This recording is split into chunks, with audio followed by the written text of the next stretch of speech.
show yesterday. There was a couple interesting things.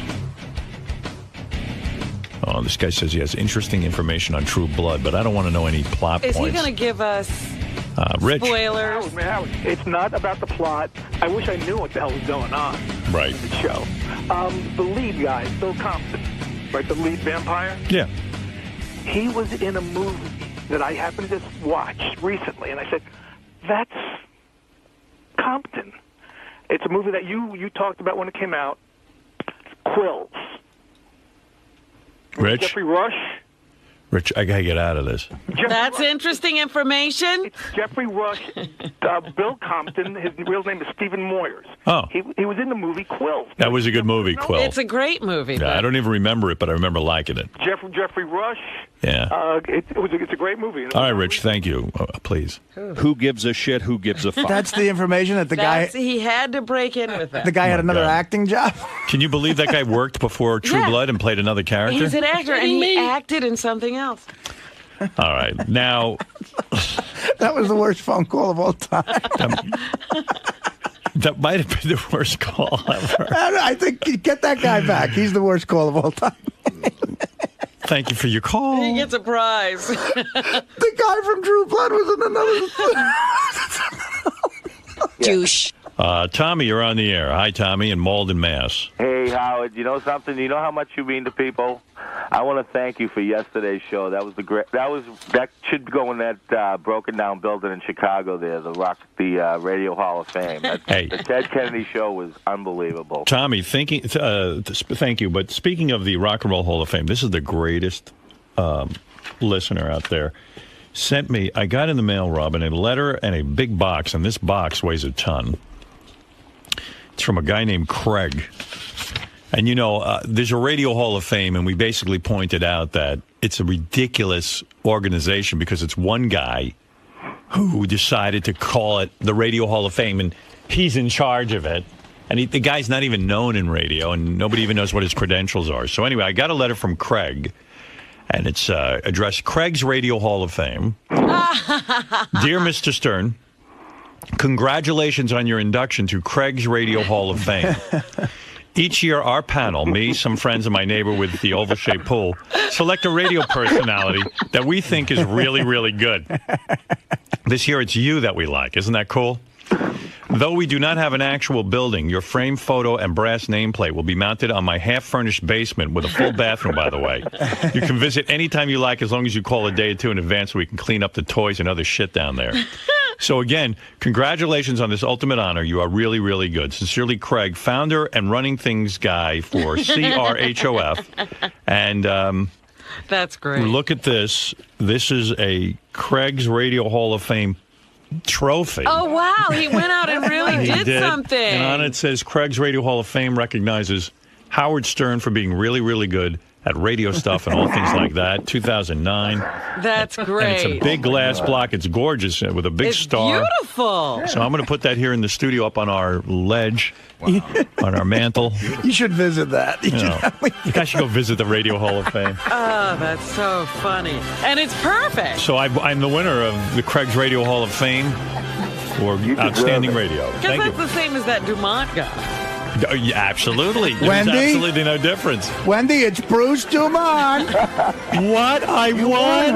Oh. Where are your tears for Craig's Radio Hall of Fame? I might have Craig call in so I can have my tears. There you go. Yeah.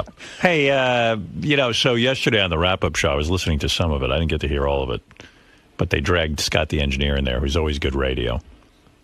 And the discussion was mostly about Scott's DJ business. We haven't mentioned that DJ AM was preceded by Scott the engineer. And, you know, as I was listening to this on the radio, I was thinking about Scott the engineer. Like, I mean, the one profession, who's the one guy you wouldn't want at a party? It would be Scott the engineer. And the profession he chose Was party. was a party. Like, he runs the party. Yeah. I mean, you couldn't pick a more bizarre sort of side job. When for have you Scott. ever looked at Scott and say, now that's a party? Right. You're coming to my wedding. DJ Downer. And I'd like to call up Michael's best friend, Michael, who has a toast for the graduation boy. Where's my shit? I wonder how those weddings he presided over worked out. They all ended in divorce. There wasn't one that succeeded.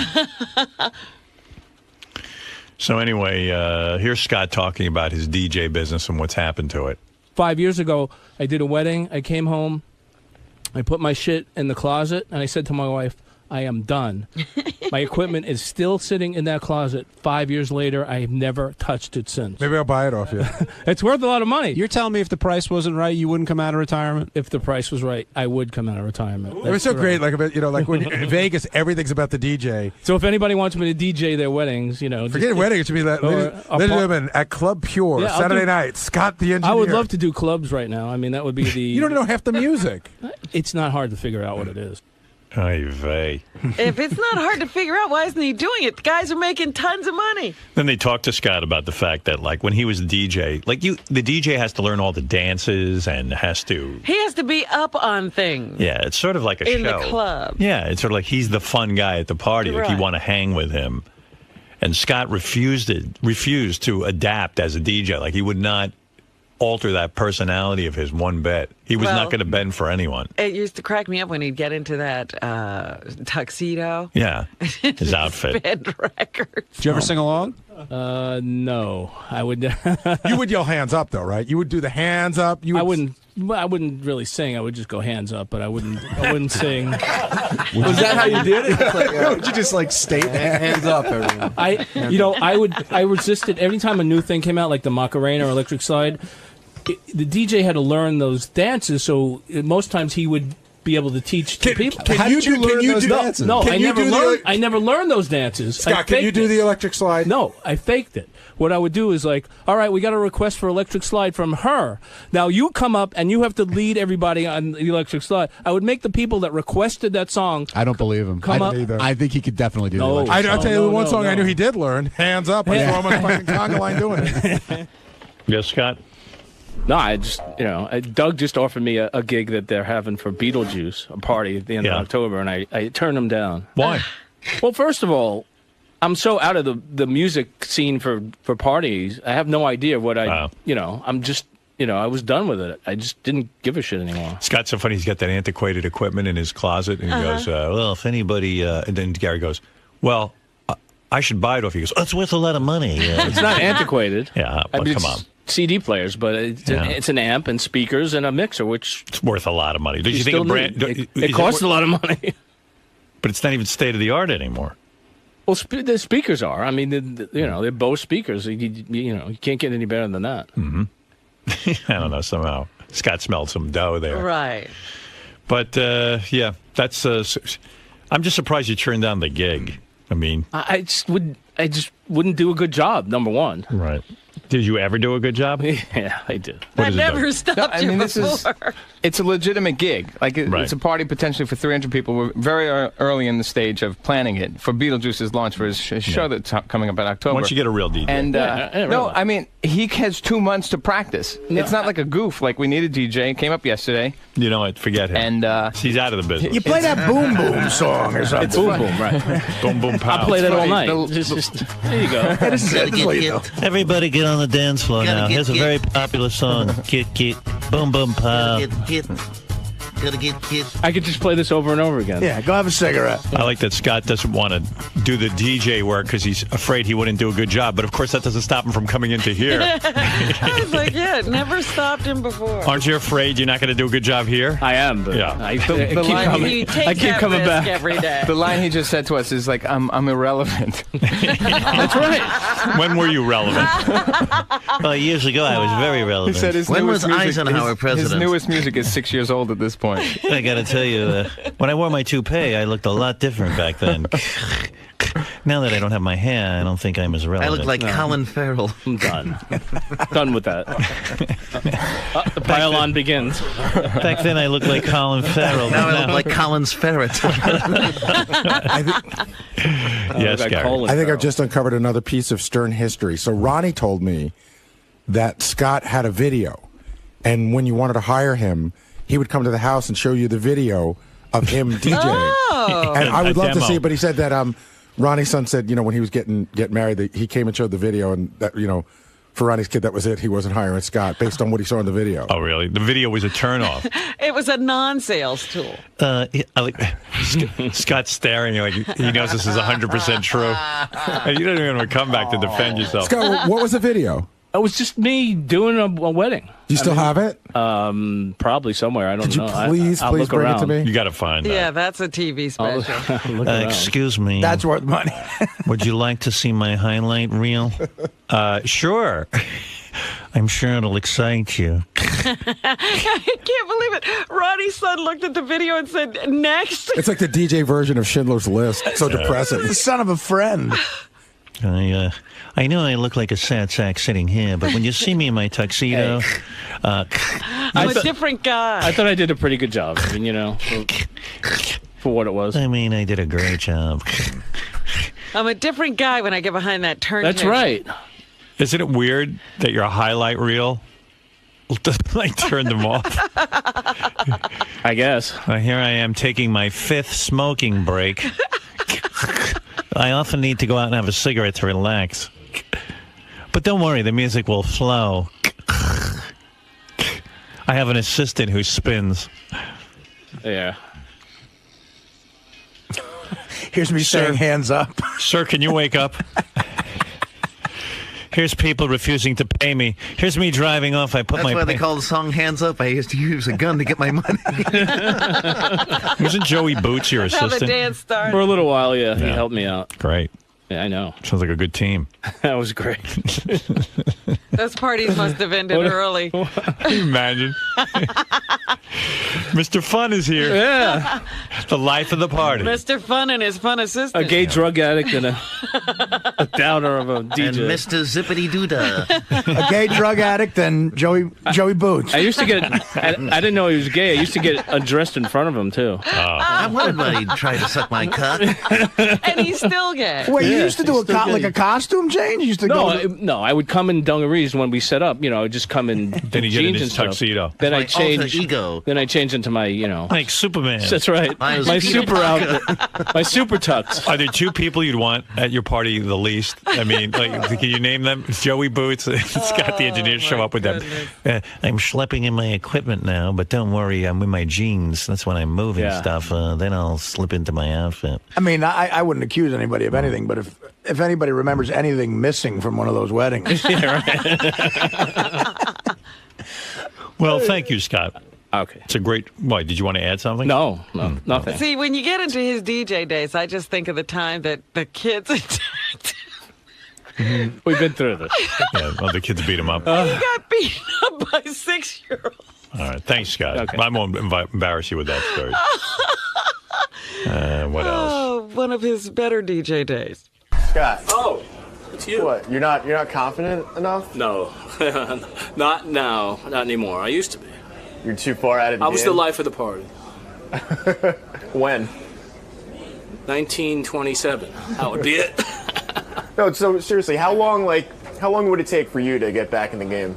Oh, it would take a while. I mean, I would have to get all the music that's current, not only current, for the past probably 10 years of music to get up to date. I'd have to get new equipment. I mean, it's a big investment to get back into the thing. So a lot of time and money would have to put into this? Yeah, pretty much. I mean, they don't even use CDs anymore, which is really, I stopped 5 years ago, and now nobody uses CDs anymore. Technology is so far advanced from 5 years ago that they use a laptop with a hard drive. That's it. So everything would have to be set up again, Can I tell so you? Not even for Beetlejuice? Nobody gets me. I have an offer. A legitimate offer. Doug again, Goodstein with an offer. Again, I'm not doing this as a goof. Like, it came up yesterday, this on the air with you and DJing, and then in a meeting, like 4 hours later, we needed a DJ. How about we'll get a DJ and you could be the celebrity host? Like DJs have. Okay. I would consider. So it's sort of like a DJ, but you'll just like introduce some songs. You'll talk to the crowd. Right. Okay. I'll think about that. And I'll pay you. Oh, look at that! Even money involved with this. Look at that. What do you think? It sounds reasonable. I'll think about it. I'll let you know. Who the fuck does this guy think he is? No goof. Everything, it is a goof, because everything Doug does, there's always a motive behind it. And so, of course it's a goof. There's no goof. There's going to be cameras there. What's the goof? We're going to have It's a Beetlejuice show. There's going to be cameras there. Here comes Scott the engineer to make a fucking fool out of himself. What's the goof? It's a party with 300 Stern fans. Oh, yeah, just what I need. Just what I need. Beetlejuice show. And what's the goof? What could go wrong? No, I wouldn't get heckled at all, right? From 300 Stern fans at a party that I'm fucking hosting. You gotta do it. You're Scott Super DJ. Super DJ, right. You're too good to DJ, so you could just maybe be on the mic. Maybe if you can control the amount of tomatoes that get thrown at me, I might consider. We'll talk. We'll have the business discussion. We have this is called negotiation tactics. You see, you gotta wait. You gotta wait and see. Play out the scenario.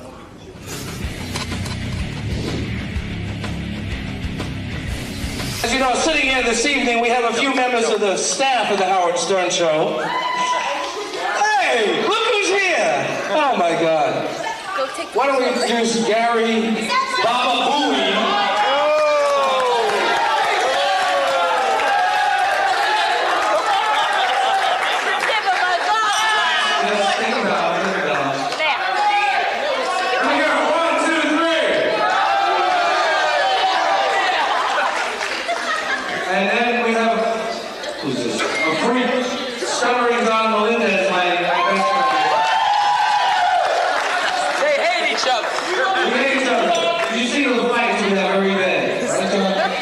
I'll tell you what, freaking bastard smokes like a... This guy smokes, he's dying of cancer. Like a walker. I know, right?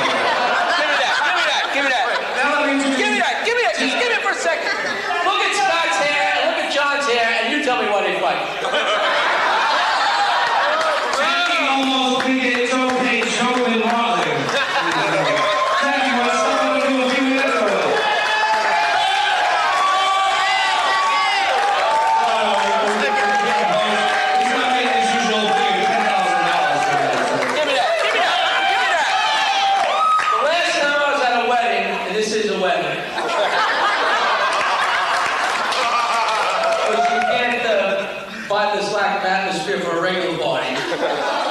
Just kidding, Mr. Ganji. I'm very excited that I brought Mike's father, who's like within 14 minutes of my age, and I'm twice Mike's age, so I'm here visiting my friend Mike. His father and I should be out fishing together. Last time I was at a wedding, and somebody asked me to do time to come up and said, listen, do some jokes. The whole family wants to hear the jokes. I swear to God, the bride's mother was dry heaving in the bedroom. So, cursely. How do you say it? Huh? I'm bowing out. Okay. Let me just say one thing. No, John.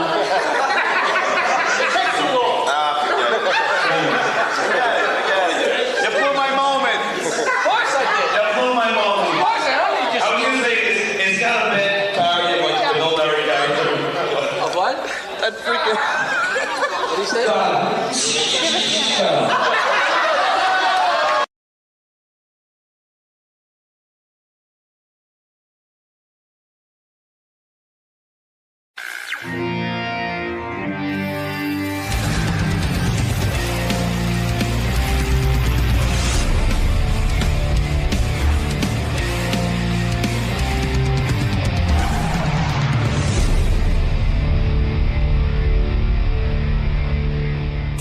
I was feeling depressed yesterday. Sometimes I get depressed for no reason. Like it's like an overwhelming... Just comes over you? Oh, my God. And it's the worst thing. So I was sitting there. Oh, I know what happened. Gary gave me the Macy Gray. Macy Gray put out a new album of cover versions. And I don't really know much about Macy Gray. Except She had for that one big hit. Yeah.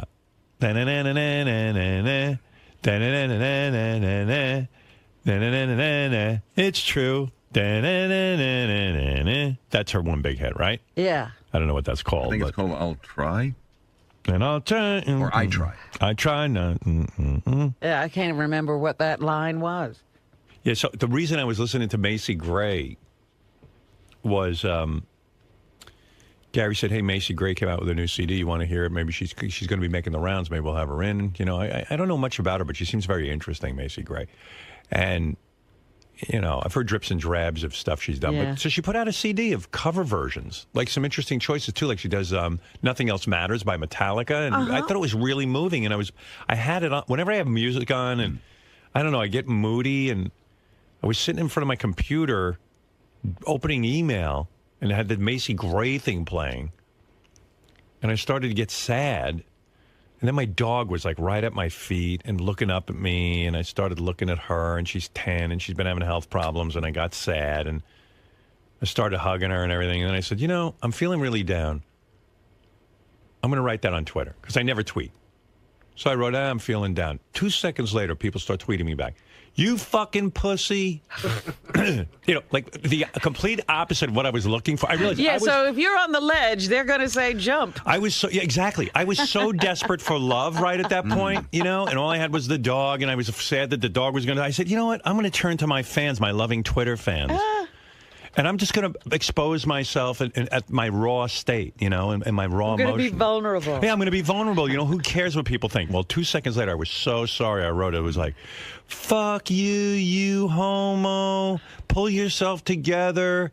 You know why you're sad? You're old, you old fuck. And, oh, wow. Oh, my God. I was just like, it was wow. like things you weren't even thinking. It was, yeah, I was like, wow, what an avalanche of hate. But then, like, if you wait long enough, then people start to sort of turn around. The haters are faster typers, I think. And then people started sending me pictures of their dogs, and like, one dog was in diapers because it's dying. And there's like, no. You know, like the people were showing me they went through similar experiences, and it was a little better, but it wasn't much better.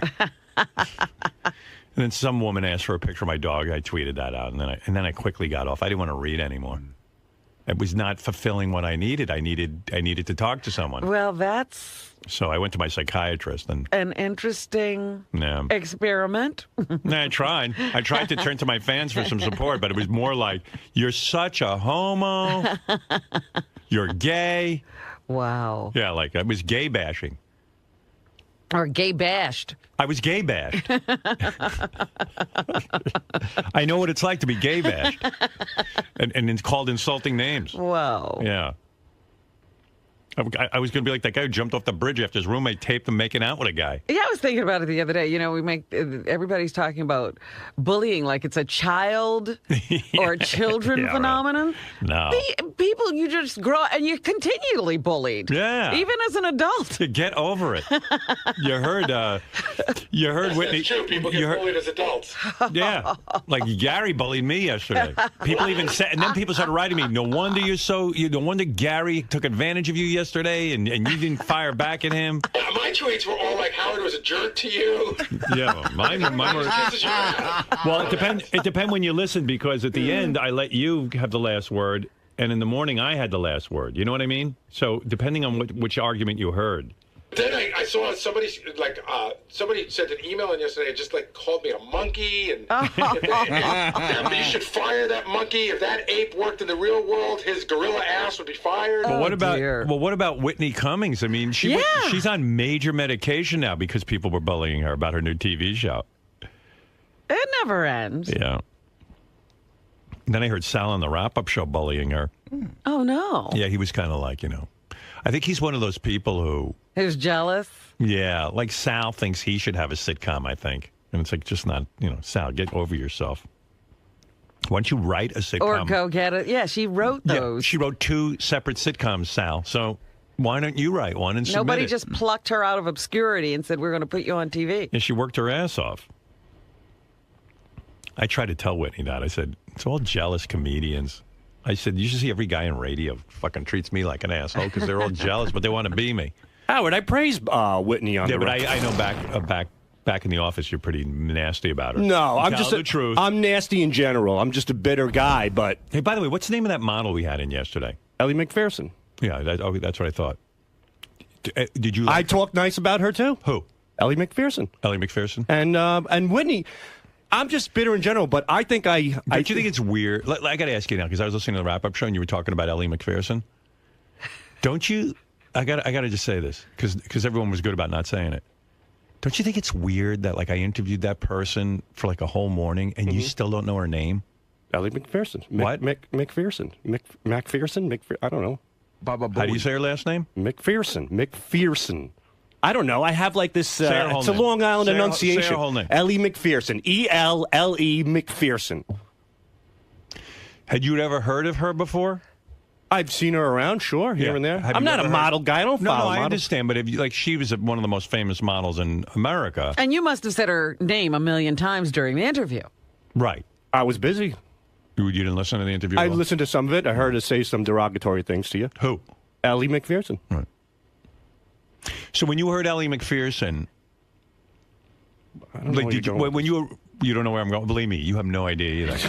You think I have no idea? You really have no idea. Am I getting in trouble for something? No, you're not in trouble at all. Okay, good. We're just pointing out how ridiculous and retarded you are. Oh, thanks. That's all. Very good. Right now, people are howling with laughter, and you don't even know the it. Same people who tweeted you yesterday? Yeah. Those people? No, but you're those kind people? You're one of those guys that thinks Whitney isn't that talented and doesn't deserve what she has. Bullshit. Really? Yeah. All right, that's not what I hear. Listen, comedy is subjective. And, like, for example, like Carrot Top, a lot of comedians put him down. Right. But you cannot deny his talent. You cannot deny what he does. Right. I don't like Madonna. I hate Madonna. She's sold millions and millions of records. You can't deny what she does.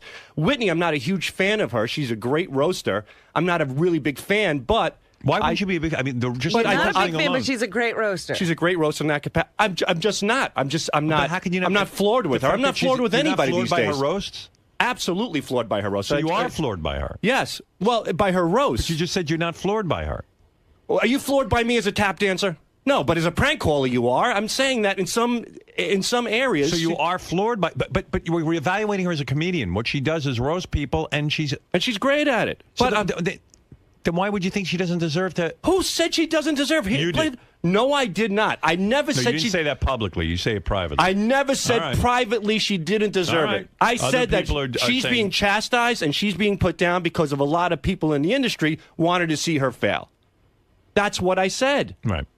And you know what? What about Ellie McPherson, though? What about her? She's a supermodel. She's good at what she does, I guess. You know, she's on that fashion show. I think it's amazing that I interviewed her. We promoted the fact that she was coming in. I said her name a certain way, and you're mangling her name? McPherson. I don't know. McPherson. I have no idea. Ellie McPherson. No, it's just weird.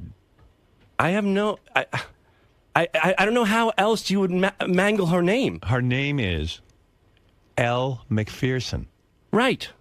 I've heard you say Elle. Everybody call Elle. But Elle... My name's Salvatore Governale. Sal Governale. Are you going to now say what? What are you saying?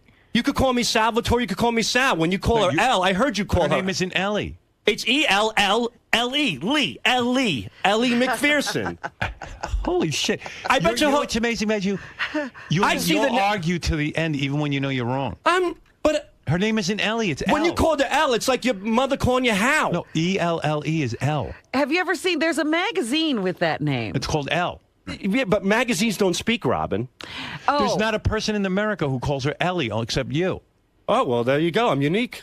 Wow. You refuse to learn. All right, now so it's Elle. But when you called her Elle, and even on the wrap-up show, they were saying Elle or Ellie. No, you said Ellie. No, I see Ellie. On the notes, I see Ellie. I see E-L. You read E-L-L-E as Ellie. E-L-L-E. Lee. Ellie. I see it as Ellie. She doesn't have Elle Lee as a name. You know what it is? He has a reading problem. I do not. Yes, you do. I do not. And like you read it, and even though you hear everyone saying Elle, I'm assuming it was Sal versus Salvatore. I'm assuming it was okay. All right. Fred versus Frederick. That's not a legitimate argument. Frederick. It's Elle. It's not Ellie. It's Ben versus Benji. All right, so it's Elle. Okay. And I'm retarded because I saw I read it E-L-L-E. I saw two L's, well, two we're E's. going around saying, I mean, the whole world says Elle McPherson. She says Elle McPherson. She's on the air. We're saying, here's Elle McPherson. And then, like, somehow you walk in out of, like, a time... I don't know where you are, like I see something at a time machine, and you go, Ellie.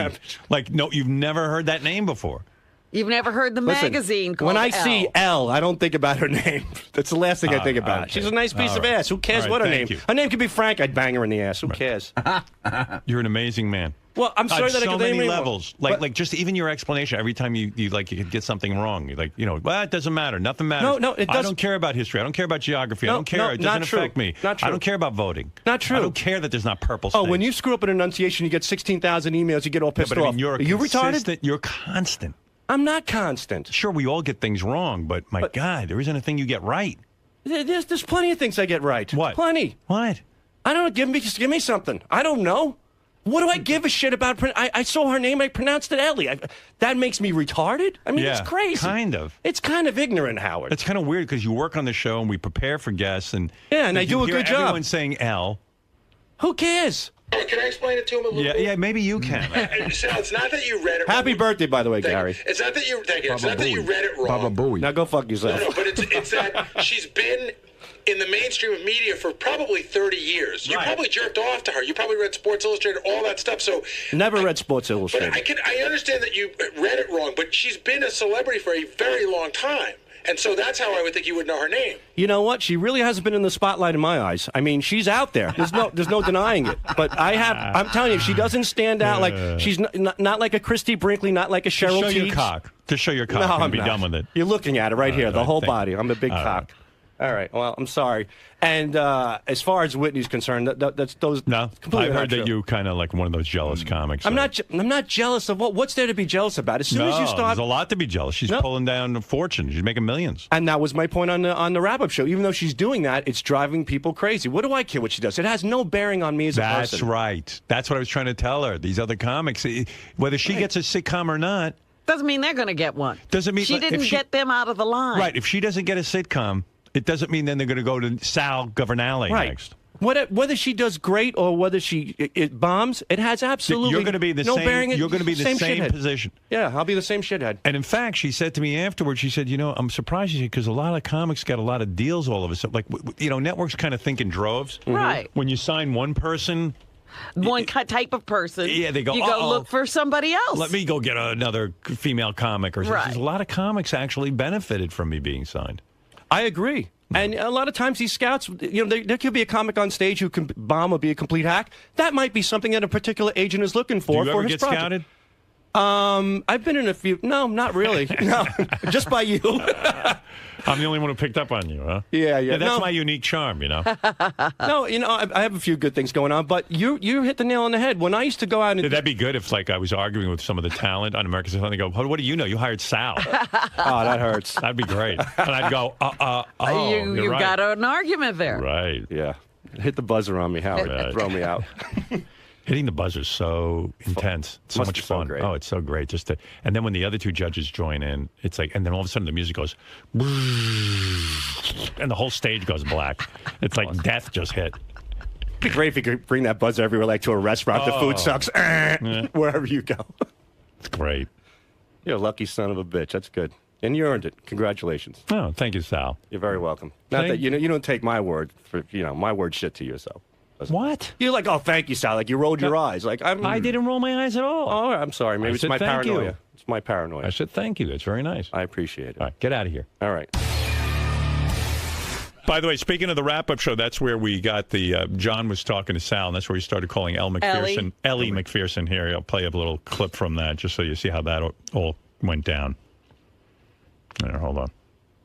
A fat, ugly chick cannot get away with comments like that. But Ellie's so hot. I mean, she could basically say that your mother looks like a fucking goblin, and all right, suck my cock. Who cares? That's the beauty of being beautiful. Sal, do you think free pass? I mean, she said carte blanche herself. Do you think that she is a true supermodel? Absolutely. I mean, there are women that are hot, like, wow, she's an 8, she's a 9. Then you see Ellie, and Ellie McPherson is like a moron. This is so like funny. A goddess.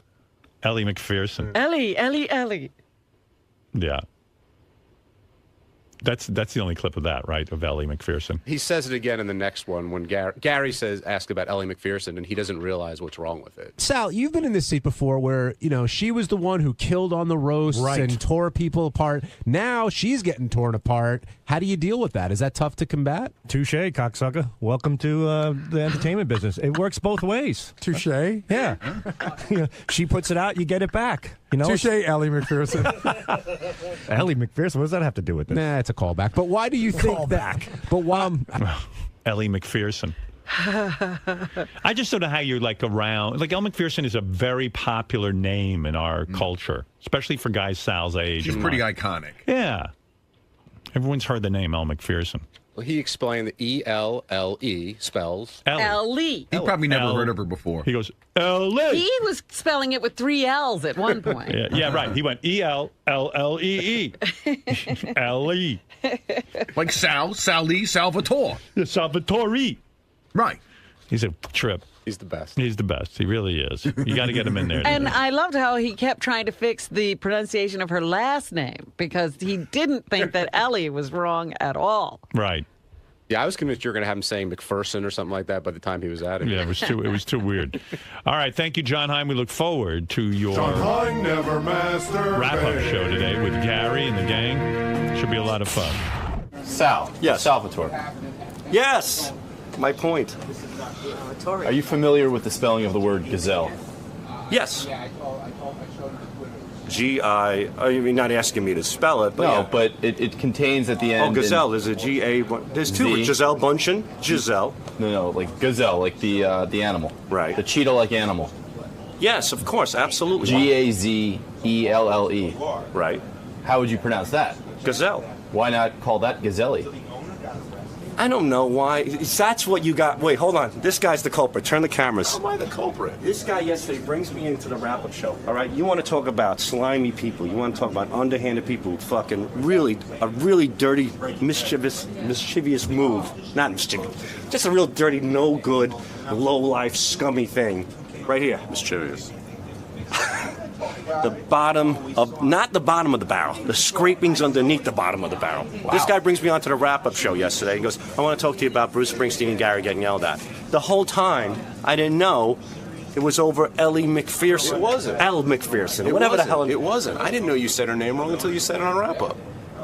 I don't know about that. It doesn't make any sense. No, it doesn't make any sense. I didn't. You because I said to you, no, you why volunteered it, and I didn't correct it. I just let you roll. Well, who told you on the sneak that I was saying Nobody. Ellie? That was your own idiocy. I didn't know you called her Ellie until you said it. I don't know about that. I find that very hard to believe. I smell shenanigans around here. Something is very smelly. Rhymes with Ellie. Was it Richard? No, Richard smells fantastic. I would tell you honestly, if I knew you pronounced it that way, I had no idea until you said it when we were in there. And then I let you say it again and again and again. I copped to that fully. Right. All right. So who could have known prior to that? And maybe I don't know. As far as I'm concerned, I bet you there's plenty of people who call her Ellie. Wait, hold on. You call me mischievous? How do you define that? First of all, I screwed up that word. It's mischievous. So there you go. Is it mischievous? But anyway. Do you want me to tell you, or that be a mischievous thing to do? What is it? What's the right way? What do you think the right way is? I think it's mischievous. Okay. You think that. You said, see, that's what I'm talking about. He just asked me if I would like to know. I give him a word, and then what does he say back? He doesn't correct me. He goes, "You think that?" That's not nice. It's not nice. He's not a nice person. He's a nice person, but he's not that nice of a person. He's a calculated nice person. Sneaky. Is anyone really that nice around here? No. Yeah, they are. There's a few people. Nick, I'd the intern. John at the top of the list. Rob's a really nice guy. Hey. John's okay. John's good at what he does. John's good. John set up the ball, served it, and Howard just sent it out of the park. There's no parks in volleyball, but there's no out of the parks in volleyball, but you know what I mean. God almighty, am I flustered.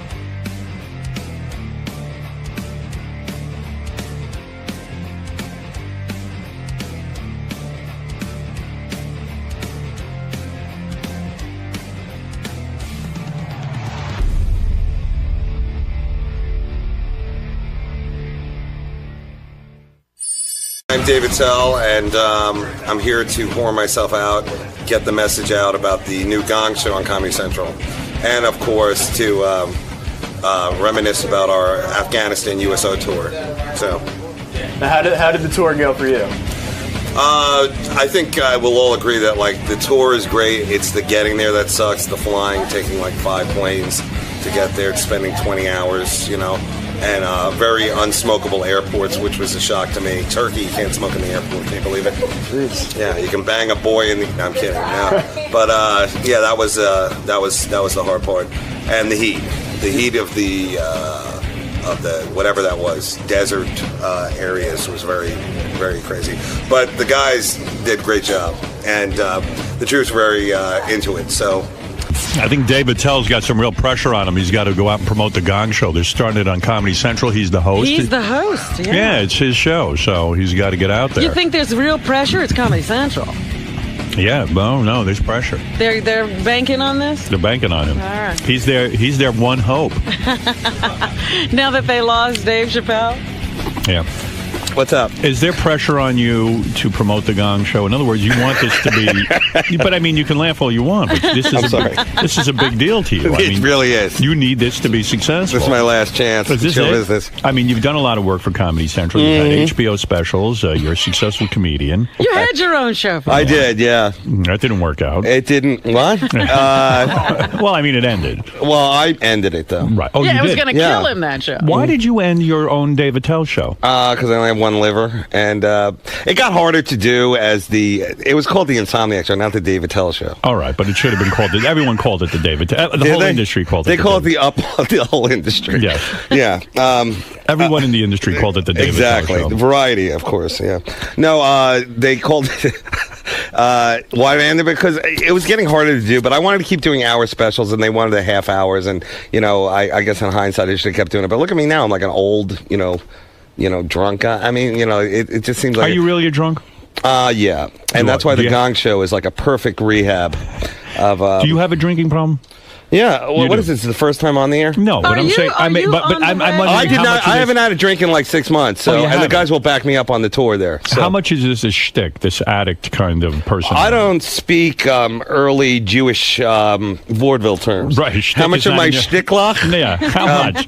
I mean, how much of this is your persona? Like Dean Martin. Everyone thought he was a raging alcoholic, and maybe he wasn't. But some people have suggested it was an act. Is this an act with you, or are you really having a problem? Do you need to go to rehab? No, I think that what happened is just I got, I just stopped because, it was, I just was sick of, just doing nothing, and the drinking was boring after a while and shameful. Was there cocaine involved?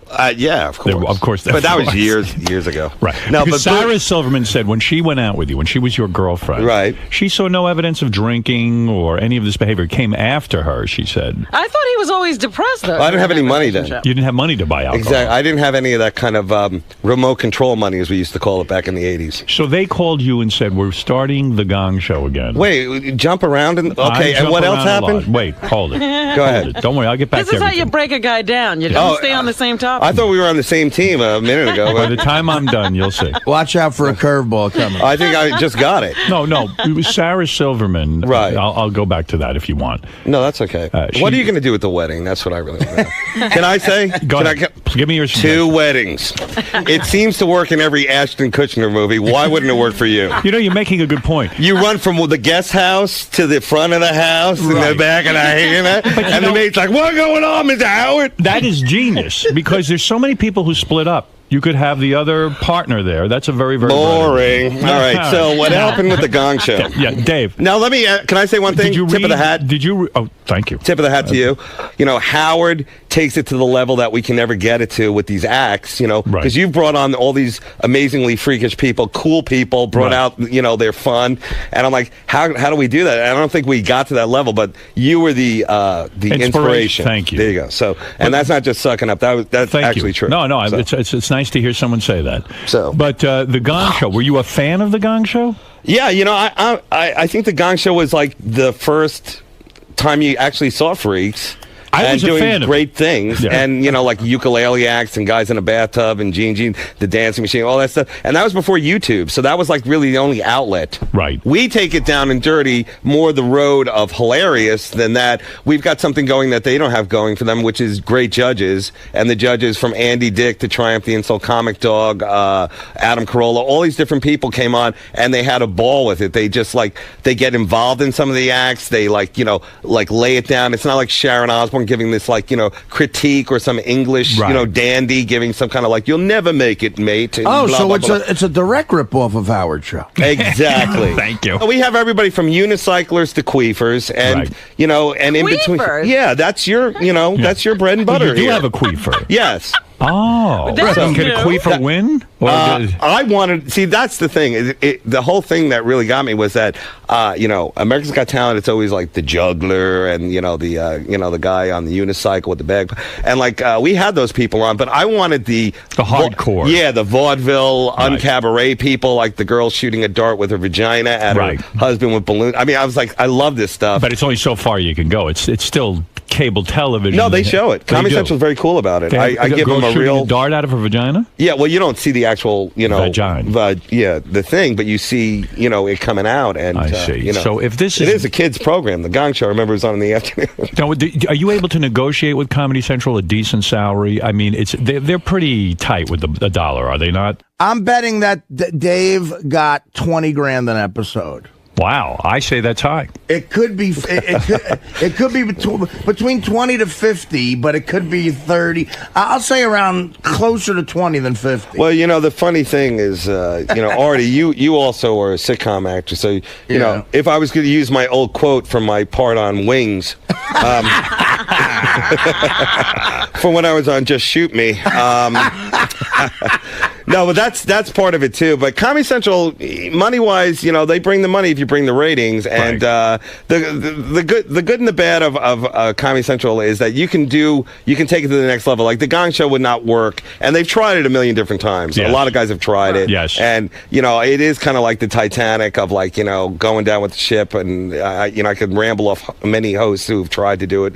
And we immediately went in and said we're not going to try and do what Chuck Barris did. Okay, right. I'm not wearing a suit. I'm not wearing an Indian war bonnet with a kilt. But Chuck Barris had fun with it. Yeah, he was great. He was almost looked drunk. I always thought he was high. How long did you date Sarah Silverman?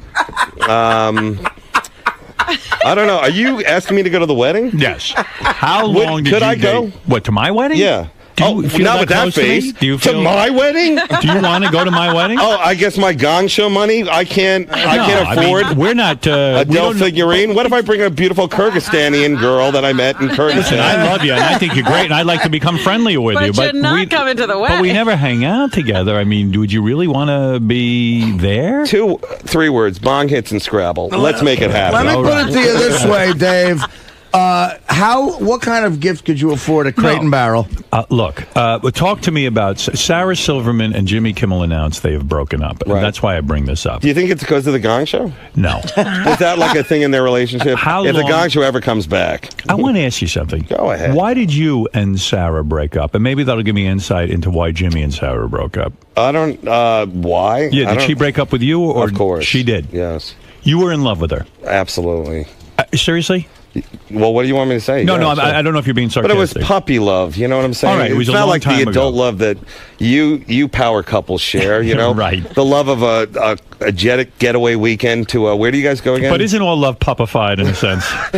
Where do you guys head off to, whether it's the Hamptons or Darfur to just help out? Hold it. To hold an AIDS baby? Try to be serious with me about this. He can't do it. I'm trying to get insight. His defense mechanism is up, Dave. Come on. How long did you date Sarah Silverman? How many months, years? I don't know. Well, I would like to think it was a couple of years. Couple of years. Yeah. And what would she say? I don't know. She brings it. Okay, I'm just asking. I'm trying to get insight because I like Jimmy and Sarah very much. I think they're going to get back together. You do? Yes. Why? Well, sweeps weeks are coming up, and October's rolling around, and nothing gets. You think it'll be a big deal if they get back together? You think this is a publicity stunt? Yes, he does. No, I really do. No, but in all seriousness, You were going out with her. You loved her. Right. Was the sex great? I keep thinking that Jimmy and Sarah maybe didn't have great sex. That Jimmy maybe got bored or something. Really? I don't know. I'm trying to put this together. You don't think Sarah got bored with She could have. I'm asking from a man's point of view who slept Jimmy with Sarah. was the great lover? Was Sarah a great lover? She was a great. I would say she's like 3 lovers in one. No, is she a great lover? Isn't that a term that you really only use for like an older man? Come on, stop. She's a great lover. Is she a great lover? Yeah, she is. She is. A very, I'll tell you one thing, and this is all in truth. She's a very alive person. She's very in the moment and all that kind of stuff. And me, a brooding, balding old guy, that's the kind of stuff that you're attracted to. Right. She's like a live person, and she's good at sports, and I could give a shit about sports, but, the sex was frequent. In other words, it wasn't being withheld. It was a good sex. Is that what you think would happen with them? I don't know. I'm trying to piece this together. It's shocking to me. I'm actually upset about it. Are you really? Yeah, because I enjoy hanging out with them as a couple. Well, why can't you still do that? As a couple? I can't. They won't get together as a couple. As a T-Mobile cell phone? Can't you? You know what? What is your theory on this? What do you think happened? I really just heard about it the other day because, we got a little saying in Afghanistan. Right. If you love it, no. I really don't know, but I'd say that both of them are, I don't know Jimmy that well, but I know her pretty well, or I did. And I think that, they're probably working a lot, He has his show, right, and she has her show, and that's a lot of work. And then I think, it's like adult stuff. It's not like when you're, just out of college, kind of hanging around things. So it's more of an adult scene that I probably wouldn't, know about. But that's probably, I'd say, the problem. Last time I saw her, she said, "I love him. I'm going to be with him the rest of my life." Blah blah blah blah blah. And what happened? Well, this was the rest of her life. You just didn't know. It didn't mean she was going to be dead. Right.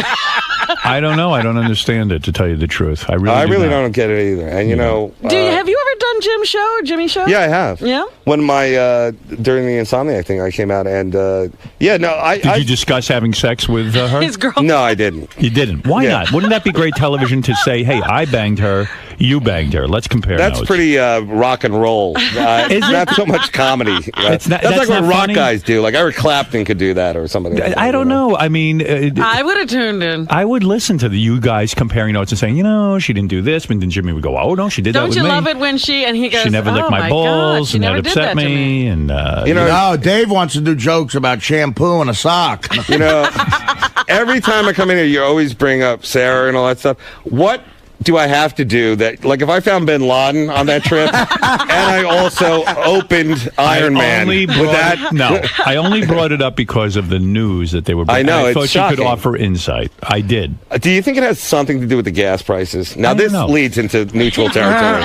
Do you have sex videos of her with you? No, you never took her. Before that, no, never. Wow. Well, all right. I will drop it then. Honestly, Howard, would you? Don't you feel like that's like you got to be really on your game to do that kind of stuff? Like sex video? Yeah. I've tried it and it never works out well. I've done it a couple of times in my life. Now, a man in your position, why would you even put yourself in that position? I look so bad. You do? On these videos. You think you're in decent shape. What? You really aren't the good, the best judge. You should show us. I did one where I took the video on my penis, and I don't know, it must have been bright light, but it looked very veiny and like it was. I was like, ugh. You're too so you use it for yourself. Critical. When people ask me that, I go, look, I'm embarrassed by video of me not having sex, just acting. Yeah, right. Just being around. Right. Yeah. I mean, that's what I mean. You're too critical of yourself. You should let somebody else judge it. Okay, Robin. I'd love to have your critique. After Gary came back from Afghanistan, he came to me and he said, "Dave Attell is a saint." I said, a saint. He said they should call him Saint Attell. He really is. Why do you? I said to Gary, "Why do you say this about Dave Attell? Because as far as I can see, he doesn't look like any kind of saint to me. Right. He seems very... Nobody's ever described him that way before. And he's a Jew. And he's a Jew, that's right. And then the Jimmy thing, right? Right. So, and he fucked Sarah. Yeah. I mean, I don't see him being a saint. No saint has ever fucked Sarah. So Gary goes, Wolf, there were days when we were traveling. You know how he talks. He goes, Wolf, there were days we were traveling. And we would be very tired. And sometimes the USO would say, when you're eating, go have meals with the troops and talk to them. But sometimes we were so tired we would just eat amongst ourselves. But Dave Attell would go over to the troops' tables no matter what was going on and sit there and talk with them. It's very, very important to him. The whole time he's there, he's talking to the He troops. never shied away from the troops. Right. Well, is that accurate? That is accurate. And, the guys didn't know that that's part of the USO thing. It's not just doing the shows, but, they picked it up real quick. Artie apparently didn't know. All right. Well, but Artie is different. Slept, yeah. We just... Artie slept through all of Afghanistan. But they were like, how do you do it? And I go, well, I was brought up as a runaway. And I was used to going truck to truck looking for love. No, it's... What is these it? guys are... I'm sorry. Go ahead and explain yourself. I'll explain. I'm glad that...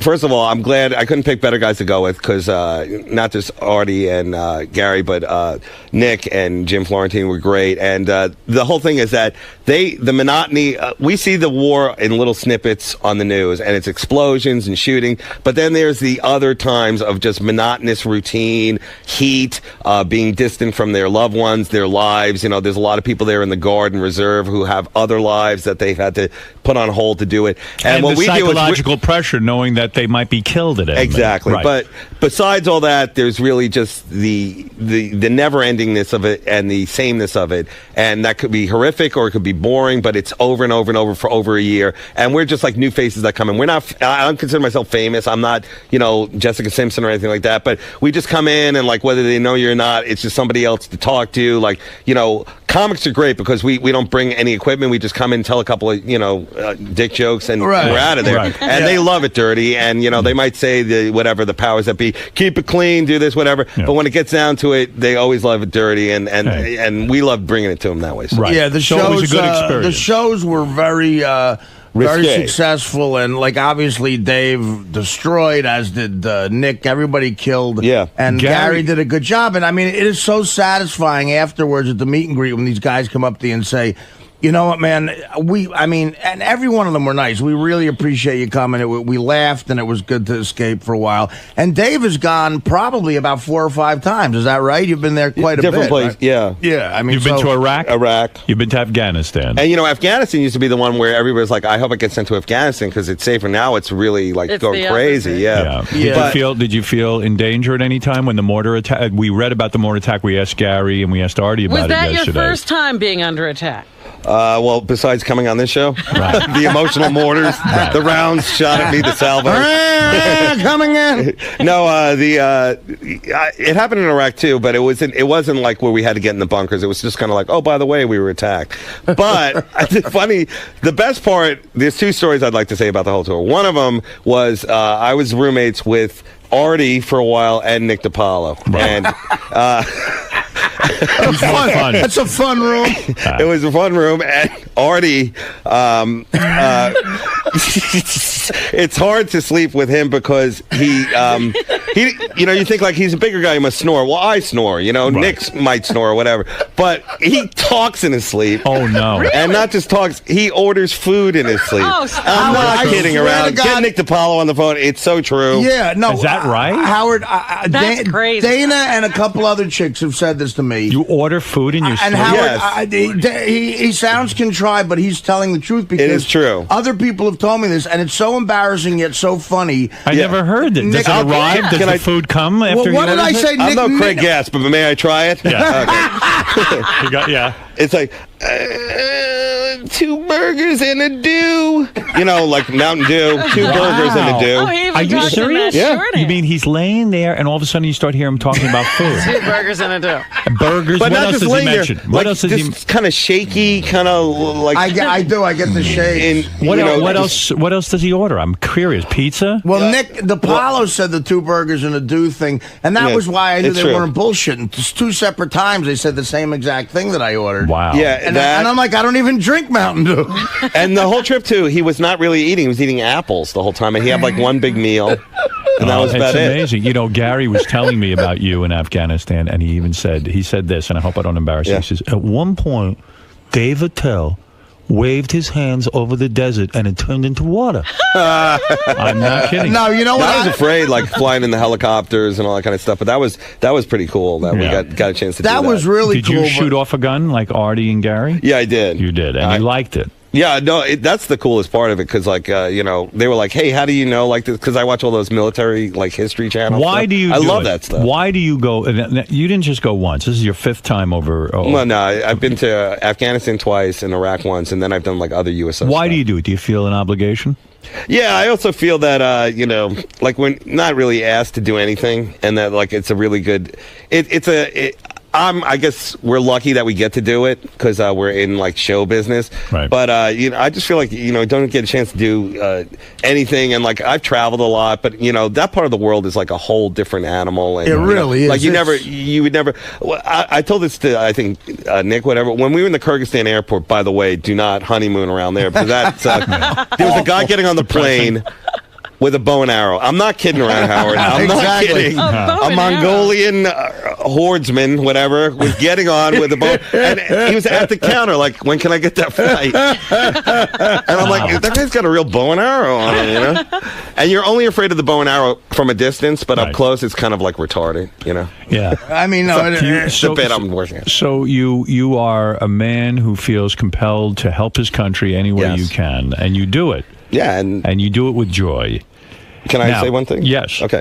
The biggest surprise, delightful surprise, was when we went to the Predator base, and did Gary tell you this? Oh yeah, the colonel. The colonel of the Predator base is like the most devout fan of your show. Wow. Anyway, because we walk in and he's giving us like a bullet point thing on the Predator, which is pretty cool because Jeff Anthony, usually when you do the USO tour, you meet everybody. You meet like the guy who's in charge of sanitation, and he gives you like a rundown on how they do the base and like how they set up the city and all that kind of stuff. So some of it's kind of monotonous, but you're there to meet the guy, so you got to sit through it. But this guy goes, I got a couple questions. One about the merger, and like he's like a colonel. He's up on it. Yeah. And the next one, Jim, are you still going out with Robin? Yeah. And then like, where's Artie? Is he coming out? Well, he wants you to be fanatical. Right. Dave has been there so much, Howard. He knows enough, and he reads a lot about it. I guess. Yeah. Where he's talking to the Army guys in Army terms, like a guy will have a rifle and we won't even know what the fuck it is, and Dave will be going, "What are you using that? Do you use S-15? Sure, you got a 485 Glock on that?" I didn't say it. I mean, no, you knew numbers. You're a gun freak. You're not a gun freak. Nick in Lake Tahoe, you're on the air. Go ahead. Good morning, Howard. Thank you very much. I got a question for David Tell. Was there any time on the trip that you guys were so scared that you said, "Oh man, this is it. I don't know if we're ever going to get out of this one," or anything like that? Artie, Gary? Probably when Artie was talking in his sleep about food. I thought he was going to eat me. No. I think it's scary. I think the real scary part, because they can take really good care of you. The scariest part is the flying. Like you fly in a lot of different aircraft, old military aircraft, like from the the 60s. Howard, no windows, and it's claustrophobic. Yes, and you're a target too. And well, you can't fly over Iran or Pakistan, so it's really. Remember how you used to always bitch, and you were so right about how France wouldn't let us fly. Right. So these fucking planes have to go around and use more fuel. It takes longer, and these soldiers are packed in these planes with all this equipment, and because you can't fly over fucking Iran or France or whenever we couldn't do that, it takes longer, and they're tired. And you don't realize how important windows are on a plane to make you feel more secure. Right. You're just up and you don't know what's going on. But during the mortar fire, I got to a point where I really was a little first of all claustrophobic in the bunker. Second of all, a little bit, because there was a lot of us packed in. And when we're walking, and that kid said to me, "Look, the way I look at it, if you get hit, you get vaporized," and it's like it's going to be weird just. That got to me a little bit, but they make you feel it's got to hurt to be vaporized. But they make what is vaporized, Artie? Can you explain that a little bit? Well, in other words, you get hit with a weapon that's so powerful that it just like can turn you into dust immediately. You don't even feel it. Yeah, there's nothing left of you. Right. Gary said at one point, David Tell jumped on the mortar. I would have done that if it was good for the show. Well, did you ever at any time assess who would be a problem if it got heavy? Well, I did think that if, let's say, we were captured, I know as a Jew, I would have had to think out one of the other guys. Right. No, if we like say got into a crash and we were in the desert by ourselves, abandoned, alone, and had to resort to cannibalism, you figure I'm going first because they're lasting 2 months on me. Let's go to Jerry. Jerry, you're on the air in Dover. Okay. Hey, besides that, the Gong Show looks like it's going to be funny as hell. But, thanks, man. Hey, Sarah Silverman, little star fucker, did she take it up the ass? Oh. Wow, that's a legitimate question, and you got to deal with it any way you have to deal with it. You really think he should answer that? I do. I think it's legitimate. I don't think it's a nice question, but I think it's a legitimate question. Did Sarah take it in the ass? No, I don't see any of that there. I think it was more by Kabbalah sex. You know, it was really it was more traditional. Yes. All right. I like how that guy came at it. Like you were with her in the early '90s. That was the height of the anal craze. Was it really? Absolutely. Even Robin went through it. Robin took it. I had it a couple of times in my ass. Yes, absolutely. Well, you know, back in the desert, that's really the only way to clean yourself. Clean your piece, as they call it. That means she probably took it right up the ass. What's going on with your relationships now? Do you have a girlfriend? No one ever reads about you in the tabloids. The Gong Show is really, I think, like a eHarmony for me, because I met so many interesting ladies on there. This one girl. Are you having sex? Well, not really, because I stopped drinking. Oh. You mean that ended your sex life? Well, it does. You know, it kind of like you'd rather go home. Yeah, I'm actually one of the few guys who's cool being alone. And that was kind of the weird thing, like sharing a room with these guys. Yeah. Because I think he'll say it too, like, Artie, you're on the road all the time, but you get like your own. At the end, you go into your own room and you can do whatever you want. Absolutely. You know? And now it's kind of like this, like, you know, guy club. You know, and like you know, you're afraid to like undress in front of everyone. Yeah. Although you're walking around wearing just a towel. You know, a towel, and that's always fun. But we had, because again and again, like Dave said, we couldn't pick a better bunch of guys. There were a couple of nights where we couldn't sleep, and it was just me, Nick, and Dave, and just laughing all night because we you just love each other's company on top of being performers. And I mean, Dave, is being humble a little bit. A ton of guys recognize him from Insomniac. They love seeing him. Right. And he goes up and like literally at the mess hall, he'll go out of his way to just talk to guys. And like I told you yesterday, there was one group of guys who said to me and Gary, look, they were just out of Fort Hood, Texas, going away for 15 months.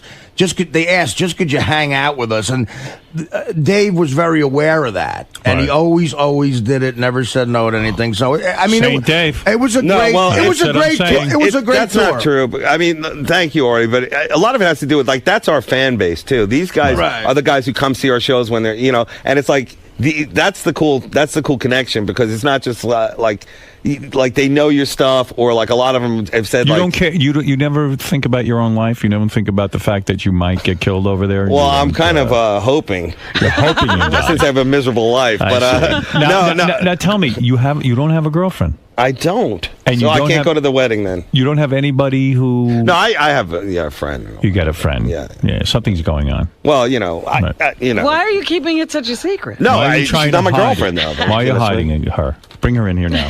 Why did you say it's a her? You know what I'm going to... I'm going to have... Who are you voting for? Now that you've been overseas and you've seen the action firsthand, who will be the best man to handle the situation in Iraq and Afghanistan? Wow. Is it Obama or is it McCain? Well, sometimes I think it's really, I think, the 1-2 punch. You got to get like the right vice president, and like sometimes I think like, late at night, especially after a drinking binge, the best guy for the job would be Obama and the Burger King. The actual Burger King. Stop it. No.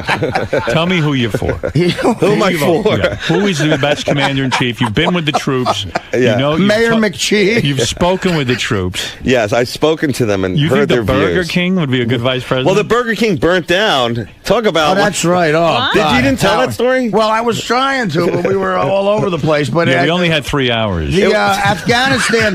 The Afghanistan Burger King. The Kandahar, the base we were at in Kandahar, the place that stunk like shit. Yeah, the Kandahar Beaky. Yeah, it had a Burger King. Yeah. And of course, I hear that, my eyes light up. Yeah. And then they go, but it burnt down last week. Yeah. A mortar hit the fucking Burger King. So I was looking to have a Whopper with cheese with shit on it. I've actually gone to a fast food restaurant, whether it was Burger King or McDonald's in Aruba many years ago. Right. And it was so bad. Really getting into the local culture. Oh, my God. I was so fat back then that I decided I needed to eat Burger King. And I go in Aruba, and I go into the local town. It took over an hour to get a burger. There's no such thing as fast food. Can you imagine in Afghanistan what that would have been like? I mean, you would have been sick. I'm sure for and months. the guy behind the counter. Yeah. What would you like? You know what else they have? Like a Starbucks ripoff type place that they build. What, the Tim Hortons? Well, not the Tim Hortons. Like I love that place. Talk about real heroes. It's those 4 Canadian girls working at the Tim Hortons. Yeah, there's a Tim Hortons in Afghanistan. And there's like a coffee bean type place. Yeah. Green bean, whatever. You think they set that up for the troops, you mean? Yeah, I mean, it's Right. a whole city. So the funny thing is, you see a lot of these big, good old boys from the South walking around with an M16 and a caramel macchiato. Yeah. Frappuccino. Isn't it amazing, like, the lengths people will go to make a living? I mean, that's pretty something. That's extreme to set up like a Starbucks in Afghanistan. Right, and it's Well, when always you hear packed. about those people who get kidnapped, it's always Yeah. some guy Right. from the Midwest Contractor. who needed a job. It's always a barista at It shows Starbucks. you how shitty things are out Yeah. there. In Kyrgyzstan, the cool thing is because the people are like Russian hybrid. You know, like you'll Right. meet like a girl like with one blue eye, like a husky, like weird hot girls, and they get jobs on the bases. And like I was up early one day, like just chain smoking outside, and these 2 guys walked by, a guy and a girl, and they're like wearing like all yellow. I could tell they're not in the military; they're like contracted in. And there's like this drop dead blonde hottie who in New York would be, you know, like the top of the totem pole. She's like collecting my cigarette butts and like putting them in this thing. Yeah, Like, that's right. I Like- couldn't believe it. Like that's the best job there. They have Local Russian nannies. They need Tyra Banks to find her or something. All right, Smoking blondes. All right, you didn't answer my question, Right. Because Artie said he now was leaning toward McCain after coming back really? from the troops. A little bit, not totally. I don't know. You could switch back. Who are you supporting? Well, I don't really know who I'm going to support. I always go for the ones who are like pro-abortion and all that kind of stuff, gay rights Right, and all that. Because you know, like I feel like it's too stiff out there, especially in the comedy clubs with all I the agree. you know church stuff. But And you know, plus- that's just me. You know, whatever.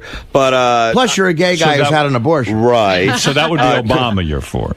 Yeah, I guess that. But I do love McCain. Like I read all his books, and I think he's definitely like you know. So you're having a hardcore. hard time deciding. It's very hard. So And I you probably, also- you know what I think I'm going to do? Sleep in and not vote. You think that's good? No, That's maybe what I that's do. the answer. You Will also know that McCain can't really be fucking in real life anti-abortion. You Right. know what I Yeah, mean? but he He's a should cool say dude. that. He's a You're cool right, dude. a policy. Yeah, I know he should say it, but these crazy Bible Belt people have you by the fucking balls. Well, then he's got to stand up to them. That's what I think. That would be leadership. That's One right. other thing I said in my sleep, I just remembered that, and again, other people have said this, and Nick told me this, that on top of that, he claims that I said, and again, I shake around when I do it, and Nick does such a funny impression of me shaking around. But what does he claim you He said? claims I said,